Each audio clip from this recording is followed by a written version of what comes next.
மக்களே, லைஃப்ல இதுவரைக்கும் அமெரிக்கா வந்து எந்த அளவுக்கு வந்து அடி வாங்கக்கூடாதோ, அந்த அளவுக்கு ஈரான், இஸ்ரேல் போர்னால வந்து பயங்கரமா அடி வாங்கிக்கிட்டு தான் இருக்குன்னு சொல்ல முடியும்.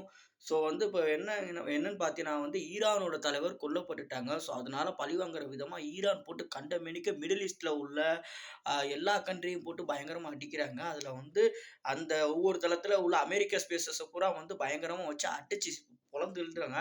இப்ப ரீசென்ட்டா பார்த்தீங்கன்னா, சவுதி அரேபியால உள்ள அமெரிக்காவோட தூதரகம் உள்ள அத அடிச்சு தரைமட்டமா ஆக்கியிருக்கு. இப்ப அமெரிக்காவுக்கு பெரிய குழப்பம் என்னன்னா வந்து, எப்படி ஈரானுக்கு வந்து இந்த அளவுக்கு வந்து அமெரிக்க பேசஸ் அங்க இருக்கு. அத எப்படி அடிக்கிறாங்கன்னு சொல்லிட்டு, அந்த அளவுக்கு எப்படி கணிச்சு கரெக்ட்டா அடிக்கிறாங்க அப்படின்னு சொல்ற அளவுக்கு மண்ட குழம்பி வெடிக்கிறாங்க. ஸோ ஈரான் வந்து இந்த அளவுக்கு ஒரு டெக்னாலஜி இருக்குமாங்கிறது அவங்கனால வந்து சர்டிஃபை பண்ணவே முடியல.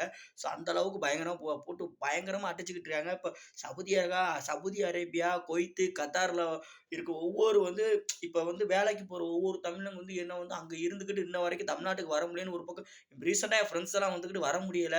அ அதாவது வானத்துல போற ஃப்ளைட்ஸ் எல்லாமே வந்து சுத்தரா வந்து ஆஃப் பண்ணி வச்சிருக்காங்க. ஸோ போக முடியாது அப்படிங்கிற கண்டிஷன்ல இருக்கனால எல்லாருமே வந்து பயத்துல இருக்காங்க. இப்ப ரீசென்ட்டா நேத்து பார்த்தோன்னா, ஈரான் வந்து இஸ்ரேல் மேல சரவாரியா குண்டு மழைய பொழிஞ்சு தள்ளிட்டுன்னு தான் சொல்ல முடியும். ஸோ சரவாரியா குண்டு மழை பொழிஞ்சுகிட்டே இருக்கு.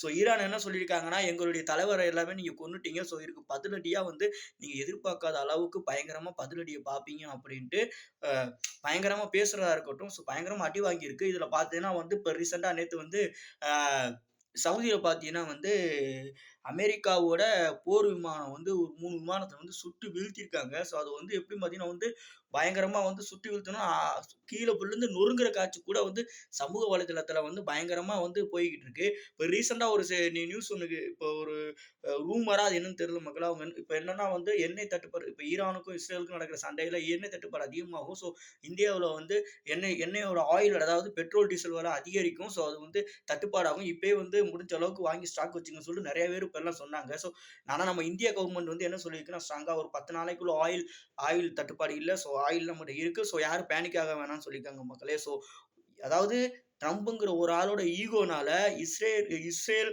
ஈரான் போர வச்சு ஈரான் மக்கள் கொத்தா கொன்னு குவிச்சுட்டாங்க. அதாவது இது வந்து போர் மாரி தெரியல. இது வந்து ட்ரம்புங்கிற ஒரு தனிப்பட்ட ஆளோட ஒரு ஈகோனால வந்த ஒரு விளைவுன்னு தான் சொல்ல முடியும் மக்களே. படுபயங்கர விளைவு தண்டிருக்கு. ஆனா ஈரானும் சும்மா இல்ல மக்களே. பதிலடி பயங்கரமா அதான் அவங்க நெனச்சிருப்பாங்க ட்ரம்ப்லாம். என்னடா இது ஒரு சின்ன நாடு தானே. இது ஈஸியா அடிச்சிடலாம் அப்டின்ட்டு. ஆனா உண்மையாலுமே சொல்றேன் அவன் எதிர்பார்க்காத அளவுக்கு அடி வாங்கிக்கிட்டு இருக்குது. ஈரான் போட்டு பொளந்து கட்டிக்கிட்டு இருக்கு மக்களே. அடுத்து என்னங்கிறத அப்டேட்ட உங்களுக்கு அடுத்த ஒரு வீடியோல சொல்றேன் மக்களே.